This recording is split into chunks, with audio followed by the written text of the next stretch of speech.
The grand auction hall on the trade station was alive with noise and movement. The ceiling stretched high above the crowd, glowing with artificial light that mimicked the stars. Holographic screens floated in the air, showing images of rare items, unusual creatures, and shining relics from distant worlds. Merchants, travelers, and collectors filled the seats. Their voices rose in bidding wars as one prize after another was presented. Each new object seemed stranger than the last. One moment, a crystal that held a living flame appeared, its colors shifting like the sky at dawn. Another moment, a tiny creature in a glass sphere chirped with a voice like music. Every sale ended with cheers or groans, depending on who had won. The auctioneer, dressed in shimmering cloth, called out numbers with practiced skill, his voice carrying above the crowd. At first, the mood was lively, full of energy and excitement. But as the night went on, people began to tire. Some leaned back in their seats, whispering to neighbors. Others left after winning their chosen item. The hall slowly grew quieter, until at last the auctioneer raised his hand and announced the final offering. Guards entered from the side doors. Between them walked a girl, taller than a human but still graceful. Her steps were steady, though chains covered her wrists and ankles. Her eyes were silver like moonlight, glowing faintly under the bright lamps. Her hair fell in smooth waves, the color of midnight. The guards guided her to the center of the stage, though it was clear they kept their distance. Even bound, she seemed dangerous. This, the auctioneer declared, is the last prize of the evening. An alien female from a distant and uncharted world. Records call her people wild, untamable, impossible to control. Several attempts to train her failed. Chains alone could not hold her. Yet here she stands, captured, alive, and offered for sale. A murmur swept through the hall. Some leaned forward with curiosity. Others frowned, shaking their heads. The auctioneer spread his arms wide. Who will begin the bidding? For a long moment, silence filled the room. No hands were raised. No voices spoke. The girl stood tall, her silver eyes fixed on the crowd. She did not lower her head in fear. She did not beg. She simply stared, calm but sharp, as if measuring every face before her. The chains rattled softly when she shifted her weight, but she did not struggle. The hall grew heavy with unease. Whispers spread among the audience. They say she broke 3 cages in one night. I heard she does not sleep, only watches. They say her voice can bend metal. Not worth the risk. No one can keep her. The auctioneer tried again, his smile growing thin. Surely, among so many travelers, someone sees value in such rarity. She is the last of her kind to be caught.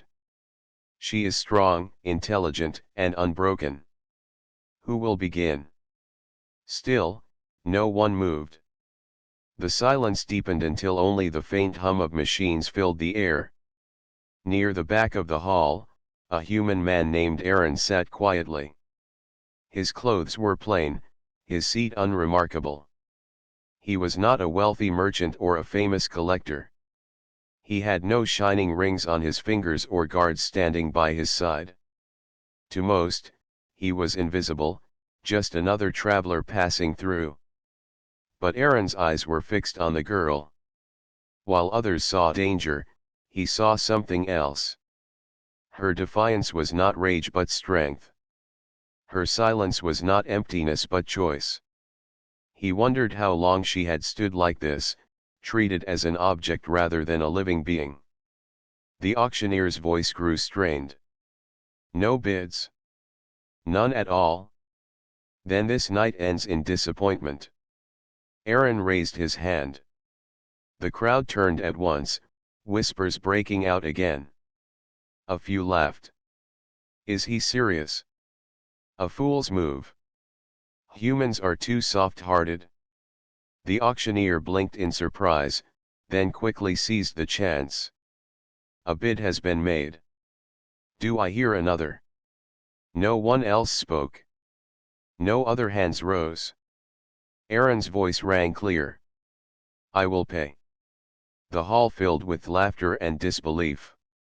Some shook their heads, muttering that the human was throwing his money away. Others whispered bets on how long he would last before the girl escaped or destroyed his ship. The auctioneer, eager to end the night, slammed down his gavel. Sold. To the human traveler. The guards unlocked the chains with visible caution. The girl did not resist, but her eyes never left Aaron. She studied him the way one studies a puzzle, waiting to see what piece would fall into place. Aaron rose and walked to the stage. He handed over the credits, the sum he had saved from years of work. It was not wealth to him but freedom to her. He did not touch her or pull her forward. He simply said, "Come with me." The guards stepped back, relieved to be free of their duty. The crowd continued to whisper, but the girl moved. She walked beside Aaron, her silver eyes still sharp, her presence like a storm waiting to break. Together they left the hall. The station corridors outside were quieter, lined with glowing panels and humming machines. Aaron led the way toward the docking bay, where his small ship waited. The girl walked a step behind, silent, but her gaze swept across every detail: the walls, the lights, the people who passed and stared. At last, they reached the ship. It was not grand. Its hull bore scratches from long journeys. The paint was faded, the engines older than most in the bay. But it was steady, reliable, and his. Aaron turned to her. This is home, for now. She said nothing. He opened the door, stepping aside so she could enter first. She paused, watching him with those silver eyes. Then, with slow grace, she stepped inside. The ship's interior was simple: metal walls, narrow halls, a small cockpit with worn seats. But it was clean, ordered, and alive with the quiet hum of systems. Aaron closed the door behind them. He set down the bag he carried and looked at her. You are free here. No chains. No cages. I will not force you. Her head tilted slightly, as if the words were strange. Her lips parted, but no sound came. She only studied him. Aaron nodded once. You are not a prize. You are a person. Remember that. For the first time since she had stepped onto the stage, her eyes softened. Only for a moment, like a crack in stone, but it was enough. Aaron moved to the cockpit, checking the systems for departure. The girl followed, standing just behind him. Her gaze moved across the controls, the blinking lights, the stars visible through the window. As the engines rumbled to life, Aaron thought of the long journey ahead. He had no idea what dangers might follow. But he knew one truth: the moment he raised his hand in that hall, his life had changed. And so had hers. The engines of the ship roared gently as Aaron guided it away from the station. The docking clamps released with a metallic thud, and the vessel drifted into open space. Stars spread endlessly in every direction, glowing like scattered diamonds across the dark. The station behind them shrank into a small circle of lights. Inside the ship, silence filled the cabin. Aaron adjusted the controls with calm hands, while the alien girl stood behind him, watching. Her silver eyes followed every movement. She did not speak, but her presence filled the small space like a quiet storm. At last, the ship broke free of the station's orbit. Aaron leaned back in his chair and let out a slow breath. "We are on our own now," he said softly. He did not know if she understood his words, but he spoke them anyway. The girl tilted her head. She had not moved since stepping aboard, as though unsure what this place was. Aaron turned in his seat to face her. "You must be hungry," he said. "There is food in the storage room." He rose, walked to the small galley, and pulled open a drawer. From inside he brought out a package of dried fruit and a sealed container of water. He placed them on the table and stepped back. "Eat if you wish." The girl did not rush. She stood still for a long time, her silver eyes fixed on him. Then she approached the table. Her movements were graceful, almost cautious. She touched the container, turned it in her hands, and finally opened it. She drank slowly, as though testing the taste. Then she bit into the fruit. Aaron did not watch too closely. He returned to the pilot's seat and checked the navigation systems. The ship hummed as it set a course toward empty space, away from crowded sectors. He knew rumors of the auction would spread. He wanted distance before anyone came looking. When he glanced back, he saw the girl sitting quietly at the table, finishing her food. She ate neatly, without waste, and her eyes wandered over the ship as if memorizing it. After a time, she spoke.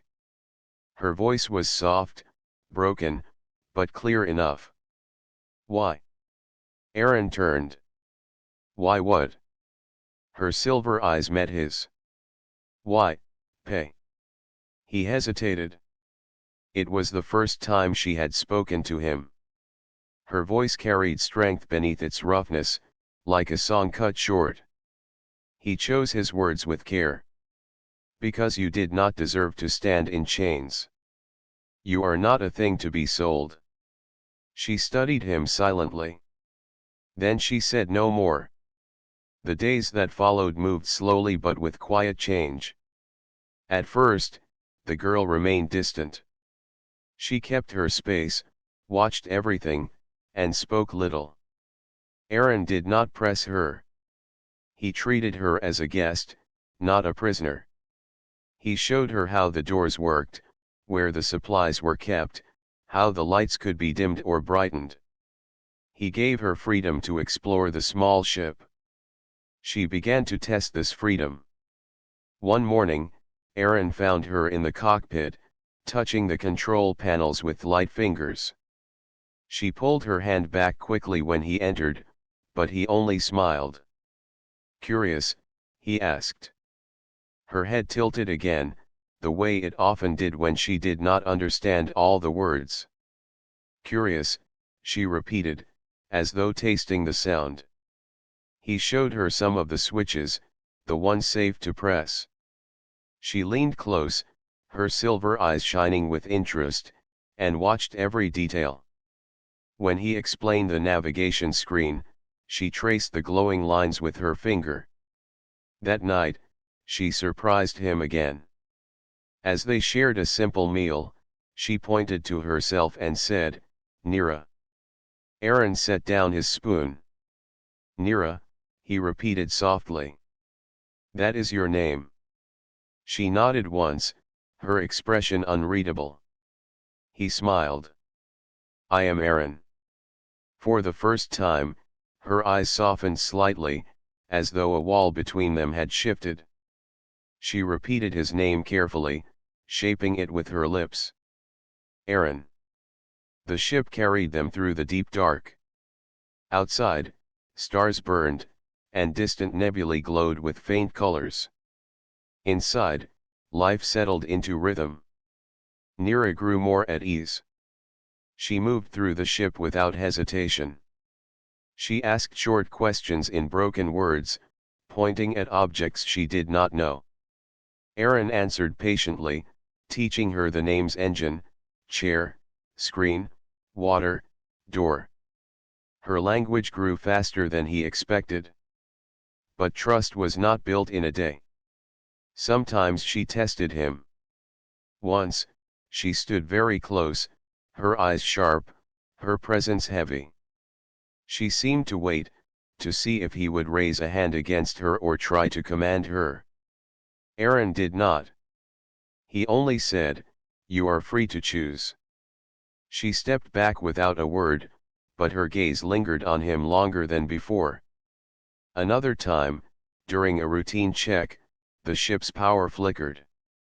Aaron hurried to the engine room, but when he arrived, he saw Nira already there. She stood near the humming core, her hands glowing faintly with silver light. For a heartbeat, the energy seemed to bend toward her, drawn like smoke to flame. Then she closed her fists, and the glow vanished. The systems returned to normal. Aaron stared, but did not speak.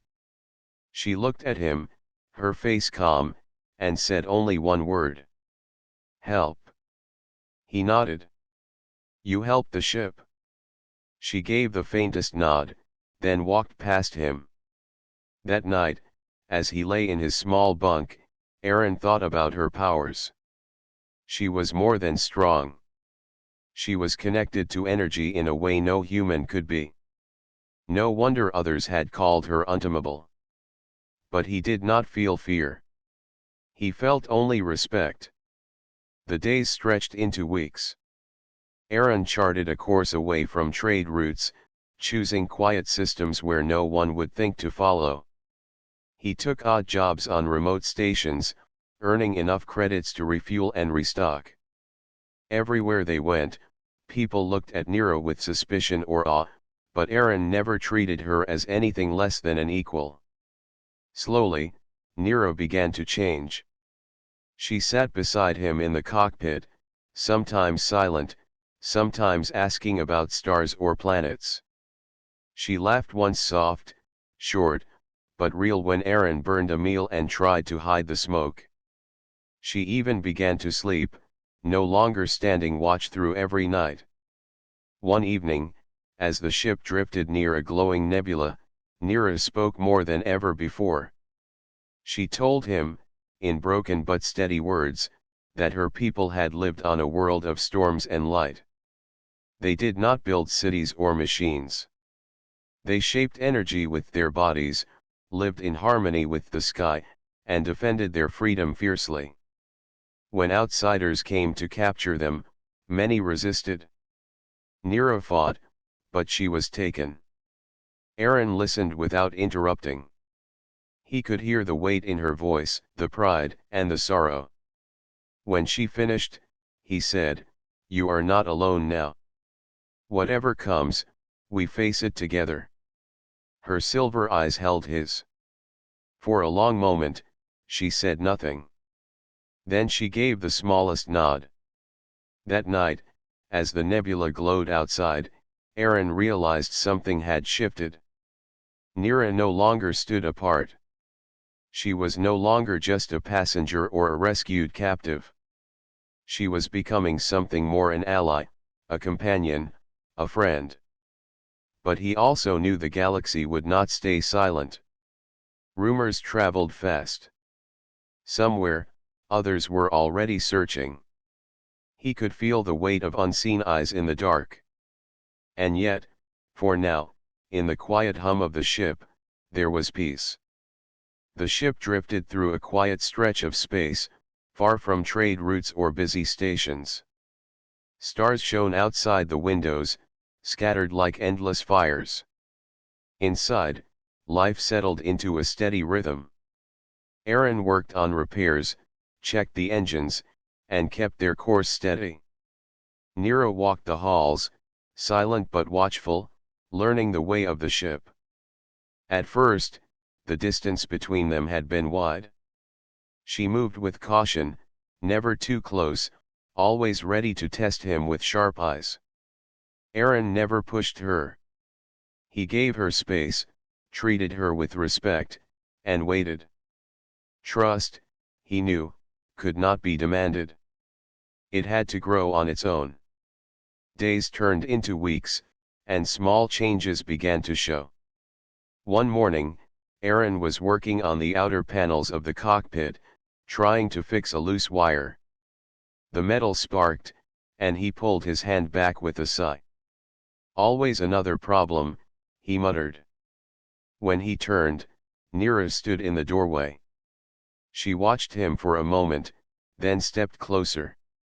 Without a word, she reached out. Her hands glowed faintly with silver light, and the wire stilled. The sparks faded, the connection solidified, and the panel hummed smoothly. Aaron blinked. "You fixed it?" Neera tilted her head slightly. "Help." He smiled. "Yes, you helped." She gave a small nod and stepped back, but the moment lingered. For the first time, she had chosen to act not out of defense but out of care. Later that evening, Aaron prepared a meal in the small galley. The smell of cooking filled the ship, though the food was simple vegetables and grain from the last station. Neera entered silently, drawn by the scent. Aaron noticed and placed a bowl in front of her. "Eat with me," he said. She hesitated, then sat across from him. At first, she ate quietly, her eyes lowered to the bowl.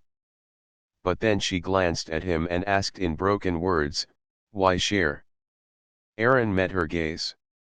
"Because we are not enemies. Because food tastes better when shared." For a long moment, she stared at him as though weighing his words. Then she gave the faintest smile, so small it could have been missed. Aaron did not point it out. He only smiled back. The days continued. Neera's language grew stronger as she listened to Aaron's explanations. She repeated words until they shaped clearly on her tongue. She pointed at stars on the screen and asked their names. Aaron taught her patiently, showing her constellations, planets, and stations. She began to laugh softly at his mistakes too. Once, when Aaron dropped a tool on his foot and cursed under his breath, Neera's lips curved into quiet amusement. Her laughter was like a ripple in still water, brief but bright. Aaron realized then that she was no longer a stranger. She was becoming part of his life. Still, Neera carried her strength like a shield. She tested him often, as if to see if his kindness was real. One night, she stood in the corridor, her silver eyes glowing faintly. She stepped close, too close, her presence heavy with power. Aaron stood still, unflinching. "If I break chains," she said softly, "you stop me." Aaron shook his head. "I will never chain you." She studied him for a long time. Then she stepped back.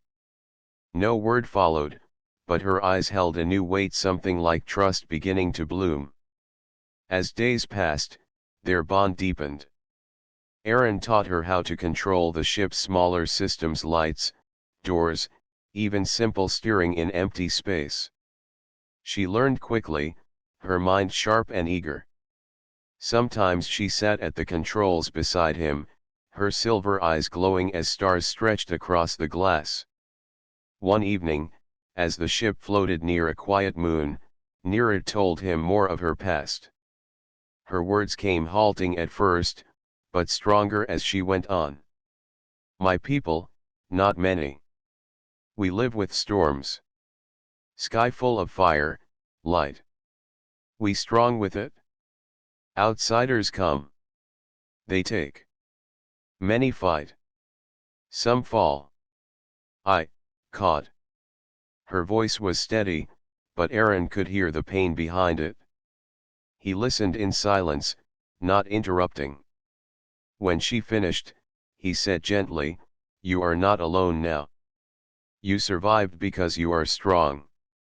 And now you are free."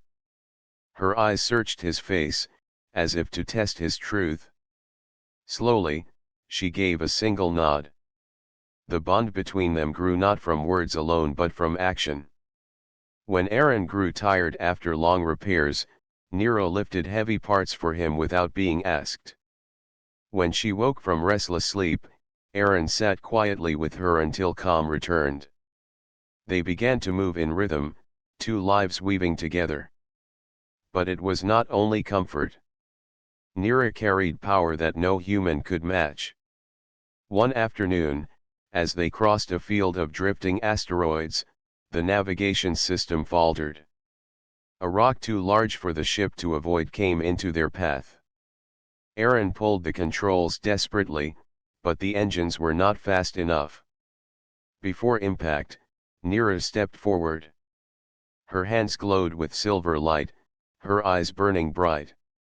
The asteroid shifted, its course bending away as though pushed by unseen force. The ship passed safely through. Aaron stared, his breath caught. "You saved us." Nero lowered her hands slowly.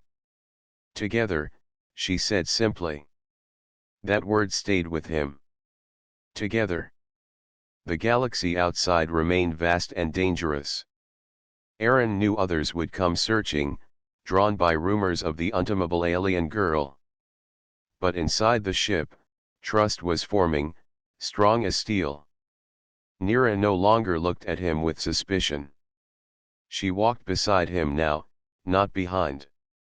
She spoke more, asked more, and even smiled at small things. And Aaron, though human and ordinary, felt stronger with her by his side.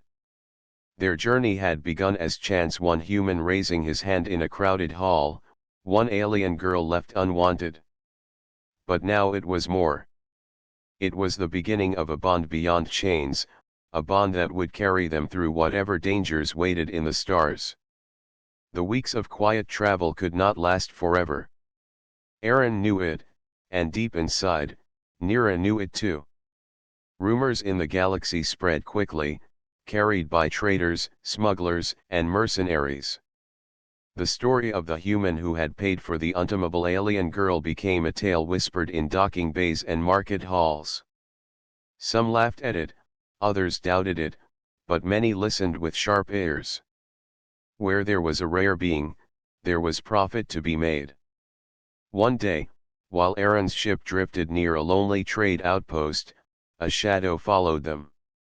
A ship painted in black and red slid from the darkness, its engines silent, its weapons ready. Aaron saw the signal appear on his screen and frowned. "We are not alone," he said quietly. Nero stood behind him, her silver eyes narrowing at the image. She felt the weight of the threat even before the message came. The comms crackled. A cold voice spoke. "Human vessel, power down your engines. Hand over the alien girl, and you may leave alive." Aaron's jaw tightened. He switched the channel to reply. "She is not yours to take." A harsh laugh echoed back. "Everything has a price. You cannot protect her." The signal cut, and the enemy ship moved closer. Aaron pulled the controls sharply, guiding his vessel toward open space. The engines groaned, but the ship responded. Behind them, weapons powered up. Beams of light cut through the dark, chasing them. The first shot grazed the side of the hull, shaking the cabin. Nero gripped the back of his chair. "Fight?" she asked, her voice steady. Aaron's hands moved across the controls. "We fight to live, not to kill. Hold on." The ship darted between drifting rocks left from an old asteroid field. Beams of light struck stone instead of metal, exploding into dust. Aaron flew with quick movements, guiding the ship through gaps so narrow that the edges scraped the hull. But the enemy was stronger, faster, and armed with more firepower.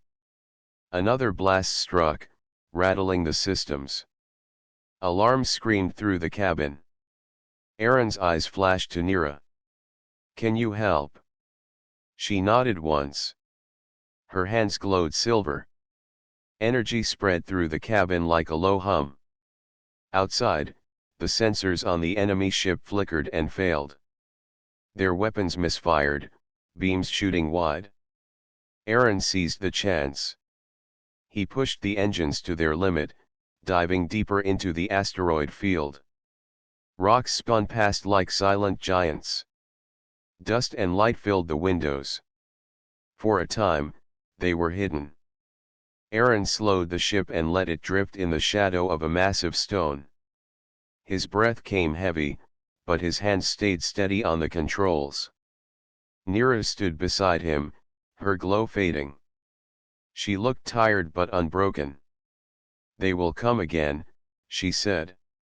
Aaron nodded. "Yes. And not just them. Others will hear of this." From that moment, life changed. No longer was their journey only about learning and trust. Now it was survival. They avoided crowded stations, landing only at forgotten ports where no one asked questions. They refueled quickly and left before whispers could spread. Yet no matter where they went, danger followed. One night, as they rested on the edge of a quiet planet, 3 small fighters appeared out of the clouds. Their engines screamed as they circled like hunting birds. Aaron leapt to the cockpit, powering the ship. Nira stood at his side, her silver eyes blazing. "They want me," she said simply. "They will not have you," Aaron answered. The fighters swooped in. Beams of fire lit the sky. Aaron twisted the ship upward, escaping the first volley.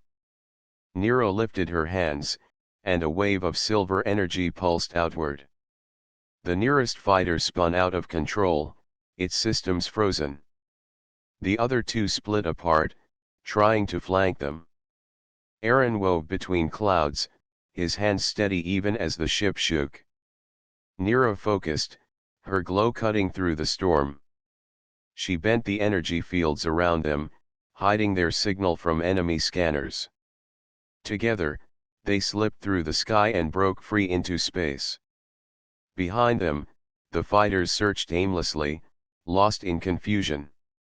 As the stars opened before them, Aaron looked at Nira. Her face was calm, but her chest rose with heavy breaths. He knew her strength was not without cost. "You saved us again," he said. She shook her head. "We saved us." Those words stayed with him. But the threats grew stronger. It was not only hunters now. Whole factions began to stir. To some, Nero was a weapon. To others, she was proof of a powerful species. To many, she was nothing more than a prize to be caged and studied. Aaron's refusal to surrender her made him a target as well.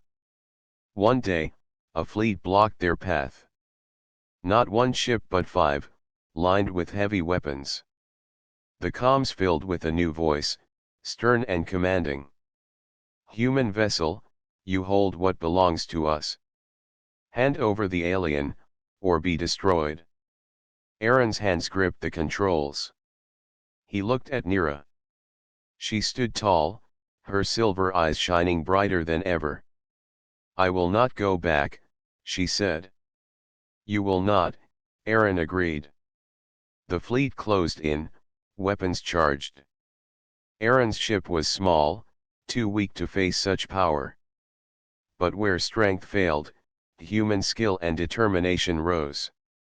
He dived suddenly, cutting through a narrow gap between the ships. Beams of fire missed by inches. Alarms screamed, metal shook, but Aaron did not slow. His mind worked fast, guiding the ship through chaos.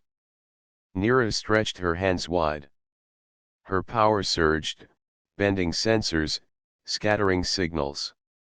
The fleet fired wildly, their shots missing the mark. Aaron found a break in their line and pushed the engines harder than ever before. The ship burst free into open space. The fleet turned to follow, but their systems sputtered, confused by Nira's interference. By the time they recovered, Aaron and Nira had vanished into the dark. Inside the cabin, silence returned. Aaron's chest rose and fell with heavy breaths.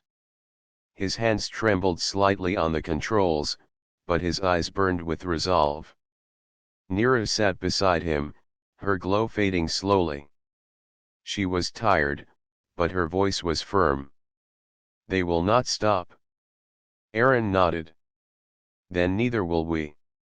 The bond between them had been tested in fire. They were no longer just a human and an alien girl. They were partners, standing against a galaxy that sought to break them apart. In the quiet after battle, as stars drifted by, Aaron realized something. Humanity was often seen as small among the great powers of the galaxy, fragile compared to advanced species. But he carried something greater than weapons or wealth. He carried choice. The choice to see Nira not as a weapon, not as a prize, but as a person. And that choice gave them strength no fleet could match. Together, they sailed deeper into the unknown, ready for whatever threat would rise next. The stars stretched endlessly ahead as Aaron guided the ship through silent space. The danger of fleets and hunters had not ended, but for now they had escaped. In the quiet hum of the engines, Aaron thought of what Nira had told him before, the story of her people, their world of storms and light. She had spoken of it with pride and sorrow, as though part of her still lived there. Aaron had searched old maps and fragments of records. He found a path, not clear but possible, that might lead to the lost home of her kind. When he showed it to her, Nira's silver eyes had widened with something he had not seen before: hope. So they traveled, far from crowded sectors, through wild regions where few dared to go. The journey was long, filled with empty stretches where no stars burned bright. Sometimes they passed ruins of old stations drifting like ghosts. Sometimes they crossed fields of dust glowing faintly like rivers of silver. Through it all, Nira grew stronger. Her language improved with each passing day. She spoke now not in broken words but in clear, simple sentences.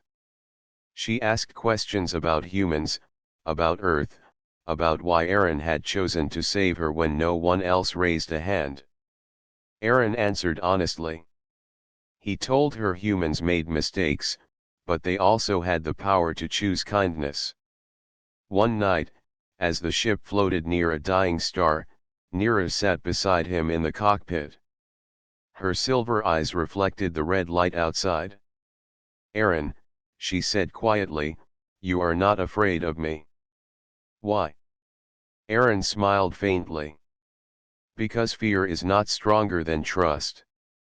And I trust you." She studied him for a long moment, then gave a slow nod. Something in her softened, though the strength within her never faded. At last, after weeks of travel, they reached the edge of an uncharted system. A blue star shone at its heart, surrounded by clouds of storm and light. The ship trembled as it entered the field, for the energy was wild, pulling and pushing in waves. But Nira stood in the cockpit, her hands glowing softly. She guided the ship with her power, bending the storms aside. Through the clouds, a world appeared. Its skies swirled with silver lightning, its seas shimmered with strange colors, and its land stretched wide and green. Aaron felt awe, but Nira's face was unreadable. "This is home," she whispered. The ship descended slowly. As they broke through the clouds, Aaron saw the ruins of great stone circles and broken towers scattered across the land. Energy flickered in the air, like memories that refused to fade. It was beautiful but heavy with silence. Nira stepped off the ship first. Her feet touched the ground of her world. The air glowed faintly around her, reacting to her presence. Aaron followed, standing a step behind. He watched her walk slowly across the grass, her silver eyes wide, her face filled with emotions he could not name. For hours, she wandered through the ruins. She touched old carvings, bent near shattered stones, and lifted her face to the storm-filled sky. Aaron gave her space. He followed quietly but did not interrupt. At last, she stopped at a great circle of broken pillars. The wind swirled, carrying faint whispers of energy. Nira stood tall, her hands glowing brighter than ever. She closed her eyes, and for a moment the air itself seemed to bend to her will. Silver light rose from the ground, swirling around her like a cloak. Aaron felt the power of it and stepped back. It was as if the whole world remembered her. When the glow faded, she opened her eyes. They were bright, fierce, but also filled with sorrow. She turned to Aaron.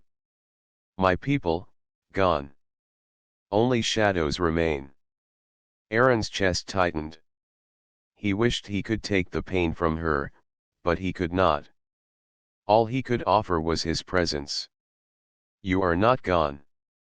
You carry them with you." She looked at him, her eyes searching. "This is freedom. I can stay here. Alone. Safe." Aaron nodded slowly. "It is your choice." The words hung heavy between them.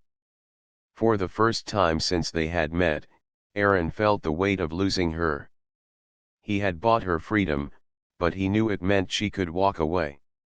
His heart ached at the thought, but he would not take back his promise. Nira turned her gaze to the sky. The storms flashed above, wild and untamed. She stood in silence for a long time. Aaron did not move. He waited, his hands at his sides, his eyes steady. At last, Nira spoke. "Alone is not freedom. Alone is empty." She stepped closer, her silver eyes locking with his. "You gave choice. You gave trust. That is freedom." Aaron's breath caught, but he held her gaze. "Then what do you choose?" Her answer was clear and firm. "I choose together." The storm above cracked with light, as though the world itself agreed. From that day, their journey changed. Nira was no longer only a survivor of chains or the last of her kind. She was a traveler of the stars, carrying her people's strength within her. And Aaron was no longer just a human who had raised his hand at an auction. He was her partner, her ally, and her friend. They left the world behind, not as a place of sorrow but as a place of memory. As the ship rose into the skies once more, Nira stood beside Aaron at the controls. Her silver eyes glowed with purpose, her voice steady. "We will write our own story?" Aaron smiled. "Yes. A story the galaxy will never forget." The engines roared, and the ship soared into the endless stars. Hunters and fleets would still chase them, dangers would still rise, but together they carried a strength greater than chains, greater than fear. It was not the story of a human who bought a prize, nor of an alien girl who could not be tamed. It was the story of two lives joined by trust, facing the galaxy as equals. And so they disappeared into the stars, not as captor and captive, but as allies, partners, and free souls.